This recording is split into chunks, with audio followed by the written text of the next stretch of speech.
Hey, Ryan. How good did it feel just to get a schedule out there? I know you've been kind of waiting on this, rumors about what was going to happen, this or that, but how good did it feel just to get a schedule in place? Jerry, it's good to see you. It's been a while. So Yes, it all has. of you guys, Bryce, and that's all. It's on my screen. But yeah, Gracie, Katie. Oh, look at Katie. I did get to see Katie. So it's welcome back to the volleyball sports world. Um, the schedule. We've seen so many varieties and so many options and different things. And I'm thankful the Big 12's been able to press on and then we can move forward and our girls have really just enjoyed being together. So it's a different schedule than anyone we've had before, and I think it presents some challenges, but also presents a lot of things that we can highlight and be excited about, and a little less wear and tear on us as we're going. So I think for me the unique part as a coach is there's no tune-up time. We open up on the road against a Kansas team that's got a lot of new players, great recruits, good transfers, and we have no idea what they'll look like. And they know a little bit about us, so we'll find out in due time. But yeah, blessed to be one of the conferences that gets to play this fall for sure. Ryan, among the coaches, was there a universal front in terms of, and I'm talking about Big 12 coaches, was there a universal front in terms of we want to play the fall, we want to play the spring, knowing that the NCAA is not going to have a fall championship? I think for all of us as coaches is we've just tried to be resilient. I think, the Big 12 is doing a good job being united while we're still all at different points with different programs. So, yeah, I don't think it was any decisions through this process have been easy. I'd say would have liked some more clarity from the NCAA maybe on what championships look like, when, where, and how. We're still waiting to hear on that. We don't really know. They've announced the possibility of that happening in the spring, but even that's, there's just been no guarantees lately. So I'm not answering your question because it's day to day. Things have changed the entire time. So I'm not sure we've had enough time to even have a consensus on where we would go and how we would do it. Next question comes from Bryce Cherry. Hey, Ryan. So what have the conversations been like with the players? And, like you said, it's obviously all been a moving target and everything. I'm sure this wasn't how you guys envisioned 2020 unfolding, but what have those conversations been like? They've been surprisingly really, really good. And, our first meeting of the year, it's our dream meeting where we want to paint the picture of what our year can look like. We want to challenge ourselves when we have the athletes together. And, I won't lie, I was really struggling to navigate how do we go into this, because we don't know when we're even playing. Like, is this a preseason speech? Is this a postseason type speech? Where are we at with that? And I really love just kind of how the Holy Spirit took over, and we're just with there being so much noise, uncertainty. Our focus is just to emphasize what is true. We want to be triumphant and victorious in the areas we can control. A lot of that is our attitude. Like, gosh, we practice one day and then the next day we're shut down for a little bit. How do we respond to those things? Really this attitude of being resilient, and the fact that we haven't seen each other in community, I think reaffirmed that we are designed, we're better together. And so just being together, I think, lifted the spirits. And then we've always talked about, we want to be greater than just volleyball. We want to play for something bigger than ourselves. And so it's really been tested, because it's like, okay, how hard can we work when there really isn't a championship maybe, put in front of us? Does that change how we grow and learn? And I've been really pleased at the growth we've had in the gym. The girls are looking really sharp. it's gone much, much, much better than expected, being completely new and different anyways. But, we've also brought some new girls into the fold. So they have just loved the culture and the atmosphere here. So it's, to them, it's more exciting than maybe where they may have come from, and they're enjoying the experience. We're trying to get them caught up to speed. So there's plenty of things to work on, plenty of things to be excited about. And, we've always been good at celebrating some of the small successes as well. Go back to Jerry Hill. Ryan, one of the other decisions by the NCAA was to grant, another year, or basically not count this year against players. How do you, I guess, maneuver that or manipulate that? Have you thought about, roster and kind of looking ahead, or do you just go, we're just looking at 2020 right now?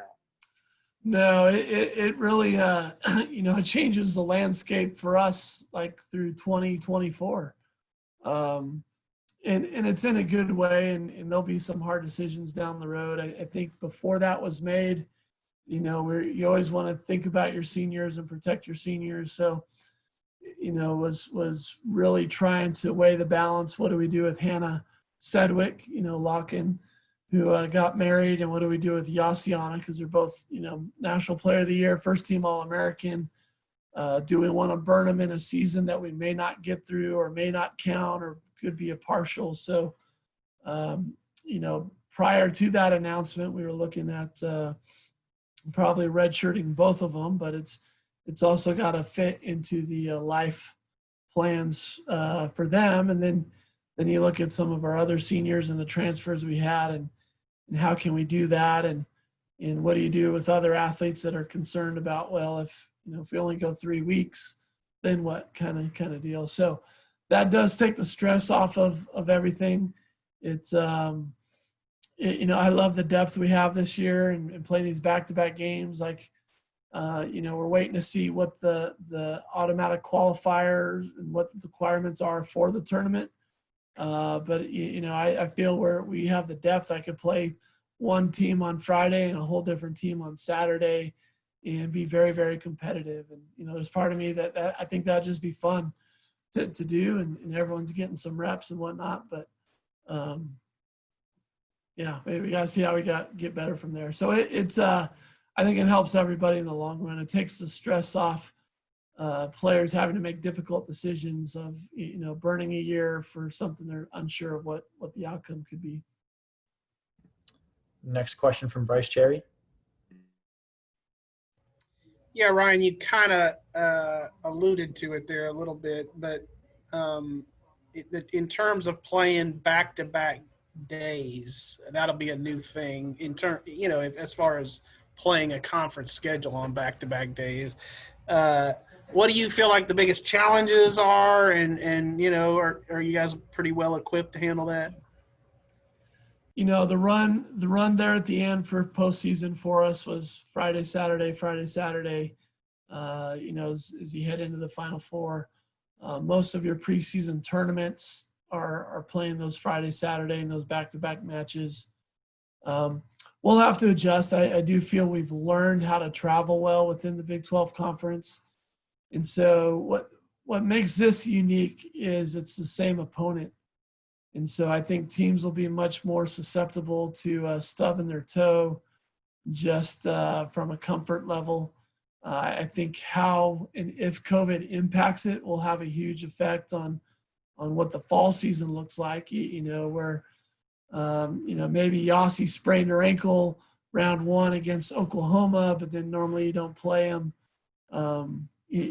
6 weeks later, it's your team's looking a lot different. So, now when you go to battle, it's going to be the same teams for the most part going after each other, with also no day in between to work on the adjustments. So that really is going to be the key. Is you'll learn a lot from day one. How well can you implement the adjustments that you want to put into play on day 2? And so my experience has been when I was coaching guys that for Hawaii and the BYU road trips, everybody that was the only time they play back to back because of the travel, that you'd see a lot more splits traditionally in that than you would normally. So, for us, it just means we got to be sharp, especially on the road, but no matter who you play. Like it's, if you get a good win on Friday, it'd be easier to let down on Saturday because that's the next match, playing the same team. Where, like I said, if you might beat somebody round one, you play so many other opponents before you see them again. There's other things you're working on. So when you see them the next time, it would be less susceptible to maybe ease up if you got the win the first day or not. Next question comes from Katie Smith. Hello. Hi, So Kate.